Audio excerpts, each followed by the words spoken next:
가족 간의 분쟁 두 번째 사례 보도록 하겠습니다. 35년 세월값이 3천만 원이란 사연인데요. 어떤 사연일지 화면으로 만나보겠습니다. 결혼 35년 차, 자식들은 모두 출가시킨 후 은퇴한 남편과 둘이 사는 민자 씨. 알지. 2시에 복지관에서 만나요. 또 봉사활동가? 남이서 그러든 말든 냉장고에 반찬 있으니까 찌개 데워서 차려 먹어요. 아 남편 밥은 챙기지 않으면서 누굴 그래 챙겨 들어? 아 봉사한다는 피겨 아주머니랑 놀러 다니려고 그런 거 아니야? 저 사람이 진짜. 오래도록 계속된 폭언과 무시에 민자 씨도 더는 참을 수 없는데요. 나도 이제 더 이상 이렇게 못 살아. 애들도 다 결혼했고 우리도 이만 갈라섭시다. 이혼하면 먹고 살 건 있고 그래 이혼하자 이혼해. 나 먹고 살 거를 당신이 왜 걱정을 해? 재산 분할하면 돼. 우리 집도 있고 상가도 있고. 당신이 보태준 거 있어? 다 우리 부모님이 물려주신 땅 팔아 산 거야. 35년 동안 살림하고 애 키우고 당신 뒷바라지한 사람이 누군데? 나도 이혼 바라던 바야. 3천만 원 줄 테니까 방 하나 얻어서 당신 혼자 잘 먹고 잘 살아. 아우 참 기가 차서 정말. 그렇게 이혼을 하게 된 민자 씨. 하지만 자식들이 보태주는 생활비만으론 살림이 빠듯한데요. 반면 이혼 전보다 씀씀이가 늘어난 전 남편. 민자 씨는 그런 전 남편이 거슬리기만 합니다. 아들, 네 아빠 요즘 여자 생겼니? 돈이 어디서 났길래 알아도 쇼핑을 다 하고 그래? 아빠 요즘 노후연금 받으시잖아요. 그걸로 이것저것 좀 사시는 것 같던데요. 어? 노후연금? 당신 여기 웬일이야? 당신 노후연금 받는다며? 그럼 절반은 나를 줘야지. 뭔 소리야? 아 내 연금이야. 내 앞으로 나온 거라고. 밥하고 빨래하고 애 키워서 대학 보내고 결혼까지 신경 쓴 건 나야. 안 돼. 못 줘. 노후연금 반 내놔. 못 줘. 이혼 후 전 남편의 노후연금을 나눠달라는 민자 씨. 과연 받을 수 있을까요?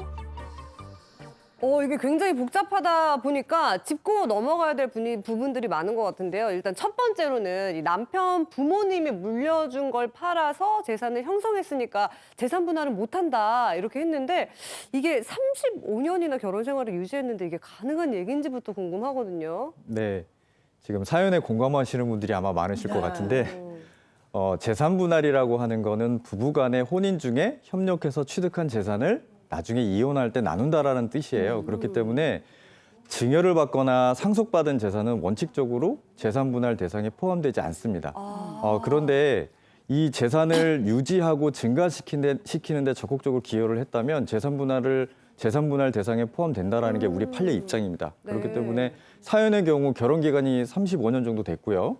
또 가정주부이지만 전 남편이 원만한 경제 생활을 해서 땅을 팔고 사는 데 있어서 유지하고 증가시키는 데 기여했다면 당연히 재산 분할 대상에 포함될 수 있습니다. 그렇군요. 아, 정말 민자 씨 사연 너무나 가슴이 아프네요. 얼마나 힘드시면 그 이혼을 했겠어요. 근데 사연상 이미 3천만 원을 받았고 이혼 도장 찍고 맨몸으로 나왔단 말이에요. 지금 지났는데 재산 분할 가능한지 그게 가장 궁금한데요. 변호사님? 네, 남편이 이혼하면 3천만 원을 줄게라고 해서 이혼 서류에 도장 찍고 이혼했더라도 이혼 후 2년 이내라면 재산 분할 청구 소송을 해서 정당한 비율로 재산을 분배받을 수 있습니다. 방금 실시간 질문으로 나왔던 그런 사안인데요. 그 2년 이내에는 가능하고 협의 이혼을 얘기를 할 때 재산 분할 안 할게라고만 말했으면 이때도 2년 이내 청구가 가능합니다. 그런데 만약에 협의 이혼을 하면서 부부의 재산 목록에 대해서 자세히 확인을 하고 기여도에 대해서 논의를 한 다음에 나는 기여한 것이 별로 없으니 3천만 원만 받고 나머지는 남편에게 주겠다. 나머지 재산은 재산 분할 청구를 하지 않겠다. 이렇게 자세하게 합의를 하신다면 이 합의도 유효할 수 있기 때문에 그 합의를 하고 협의 이혼을 하신 경우에는 이후 재산 분할 청구가 어려울 수 있습니다. 네. 단 이 경우에도 나중에 남편이랑 대화하지 않았던 재산, 몰랐던 재산을 알게 되면 2년 내에 재산 분할을 청구할 수 있습니다. 네. 자, 그리고 사연 마지막에 나왔던 연금이 문제인데요. 이혼하고 나서 발생하고 있는 노후 연금도 분할이 가능한지 그게 좀 궁금합니다. 네. 가능하다고 보시면 돼요. 네, 노후연금 일단 국민연금에 대해서 제가 먼저 말씀을 드릴게요. 네. 국민연금법 64조는 이혼한 그 배우자에게 전 배우자가 취득한 노령연금 수급권을 분배받을 수 있도록 규정하고 있습니다. 이혼을 하게 되면 곧바로 이 분할연금을 신청해 두실 수 있는데요. 이혼 후 3년 내에 분할연금 선청구를 해두시면 나중에 노령연금 수급 나이가 되었을 때 분할연금을 받으실 수 있습니다. 분배 비율도 좀 궁금하실 텐데요. 만약에 지금 사연의 경우에 민자 씨 전 남편의 그 월 노령연금 수급액이 200만 원이라고 할 때요. 이 민자 씨 전 남편이 국민연금에 가입해서 보험료를 납입한 기간이 40년, 그리고 민자 씨와 결혼한 기간 동안 납입한 기간이 35년이라고 한다면 그 월 연금액 200만 원 중에서 혼인 기간에 해당하는 금액 175만 원의 절반인 87만 5천 원을 수령하게 될 겁니다. 그렇군요. 그런데 국민연금 말고도 노후연금이 굉장히 많잖아요. 뭐 개인적으로 부은 연금들도 있고요. 뭐 공무원연금, 사적연금 이런 것들이 다 있는데 이거는 어떻게 되는 건가요, 변호사님? 결혼 중에 생긴 재산은 모두 다 재산 분할 대상이 된다고 보시면 돼요. 딱 하나만 빼고요. 복권. 복권은 기여도가 없기 때문에 복권은 빠지고 나머지 연금도 다 되는데 잘 생각해 보세요. 연금은 이혼한 후에 받잖아요. 남편이 못 준다고 하지만 연금 납부는 언제 했어요? 결혼 생활 중에 납부한 거 아닙니까? 그럼요. 그렇기 때문에 상대한 배우자의 기여도가 있는 거예요. 다만 예를 들어서 20년 납부 기간이 있는데 결혼 생활이 10년이다. 그러면 10년에 해당하는 금액만 되는 거고요. 또 10년 중에 5년을 별거했다. 별거 기간은 빠지고 실질적으로 같이 동거한 기간을 계산해서 연금을 분할받을 수가 있습니다. 그렇군요. 우리 민자 씨 방송 보고 계시죠? 만세! 재산 분할, 연금 분할 다 싹 받을 수 있으니까 절대 포기하지 마세요. 만세! 네. 재산 분할과 관련된 시청자 사연 몇 개 더 풀어보도록 하겠습니다. 결혼 생활 27년 되는 어머니께서 아버지의 폭언과 다혈질 성격으로 이혼을 준비 중이세요. 맞벌이를 하셨는데 어머니의 벌이로 생활비를, 아버지의 벌이로는 집, 상가 등 부동산으로 되어 있는 상태인데 이대로 이혼하면 어머니는 재산 분할을 못 받으시는 걸까요? 라는 사연입니다. 이 경우도 굉장히 안타깝네요. 일단 명의가 남편 걸로 돼 있으면 겁부터 나기 시작하는데요. 이분 받으실 수 있는 방법이 있을까요, 우리 변호사님? 이제 주부님들 이제 방송 많이 보고 계실 텐데 혹시 나중에 이혼하게 되면 남편이 이런 말을 해요. 당신이 뭐 했어? 이거 다 내가 본 거야. 그러게요. 당신은 집에 산 것도 없잖아. 근데 여러분 솔직히 집안일, 육아일이 힘들어요? 회사 일이 힘들어요? 육아가 힘들어요. 육아가 훨씬 힘들죠. 훨씬 힘들어요. 저는 차라리 회사 일을 하는 게 낫겠다고 생각합니다. 자, 그만큼 우리 가정 주부님들이 많은 이제 내주의 기여도가 있기 때문에 우리 법에서도 그 내주의 기여도를 인정해요. 그래서 많으면 5대 50%까지 이제 기여도를 인정하고요. 근데 이럴 수가 있어요. 이제 부부가 같이 형성해서 번 돈이 아니라 시부모님이 물려주셨다. 사실 그거는 이제 기여도가 조금 낮아질 수 있잖아요. 그 경우에도 예외적으로 재산분할 대상이 될 수 있는데 제가 이런 사건이 있었어요. 이제 부모님한테 이제 건물을 물려받으셨는데 이 며느리가 계속해서 건물 청소도 하시고 세입자 관리도 하시고 또 1층에서 식당을 하셨거든요. 네. 새벽 시장마다 그냥 시장을 봐가지고 남편을 도운 거예요. 그래서 이제 가치가 올랐거든요. 그 경우에 재산분할 인정한 경우가 있거든요. 그래서 부모님이 물려준 재산도 적극적으로 기여도를 인정하면 재산분할을 받을 수가 있습니다. 그렇군요. 뭐 이 사연을 보면 뭐 자녀들 입장에서도 이혼의 유책이 아버지 쪽에 있다라고 생각들을 하고 있는 것 같은데 이런 경우 이혼의 유책에 상관없이 재산 분할은 5대 5인가요? 그렇습니다. 이제 많은 분들이 재산 분할과 이제 위자료를 같이 이제 생각하시는데 별개의 개념이거든요. 잘못한 사람에게는 위자료를 받는 거고 재산 분할은 누구 잘못을 떠나서 이 재산의 기여도가 누가 얼마나 있느냐, 재산을 마련했을 때 누구 돈이 들어갔느냐, 누가 생활비를 부담했느냐 이런 거를 결정하는 거예요. 그래서 부부가 기여도가 비슷하면 5대 5고 기여도가 많으면 많은 사람이 더 많이 가져갈 수가 있습니다. 네. 자, 계속해서 시청자 사연 하나 더 짚어보겠습니다. 홀 어머니께서 15년 전 돌아가시고 당시 저와 언니는 대학생이었습니다. 당시 큰오빠가 어머니의 전 재산 2억 5천만 원을 챙겼고 저희 몫은 나중에 시집 갈 때 챙겨준다고 했습니다.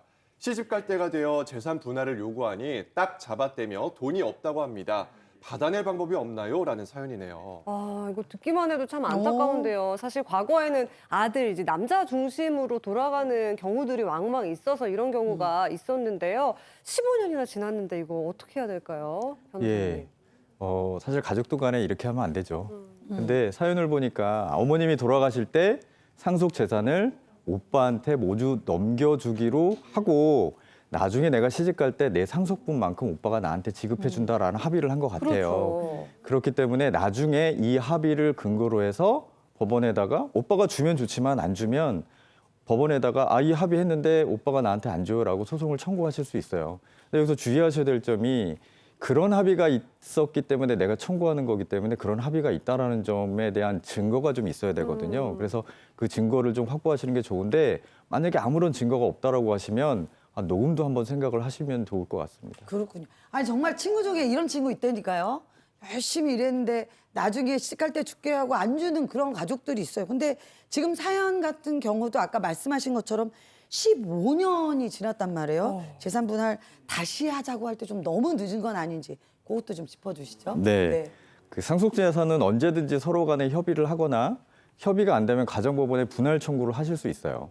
근데 사연의 경우를 보면 일단은 오빠랑 상속재산 분할 협의를 해서 넘긴 것처럼 보여지거든요. 그럴 경우에는 상속재산 분할 청구를 하실 수는 없는데 실제로 이 외형이 그렇다고 하더라도 상속권 침해가 있는 경우에는 상속권 침해를 원인으로 해서 회복 청구를 하실 수 있어요. 그 회복 청구는 내가 안 날로부터 3년, 있은 날로부터 10년 안에 청구하실 수 있습니다. 그런데 상속이 개시되면 가급적 빨리 하시는 게 좋은 게 뭐냐면 길어지면 상속세 부담도 많아지고 또 길어지면 길어질수록 상속권자들도 많아서 정리하기가 힘들거든요. 증거 확보도 힘들고 그렇기 때문에 상속이 개시되면 가급적 빠른 시일 내에 분할하시는 게 좋습니다. 네. 뭐든지 미루지 말고 바로바로 해야 된다는 점 기억해 주시고요.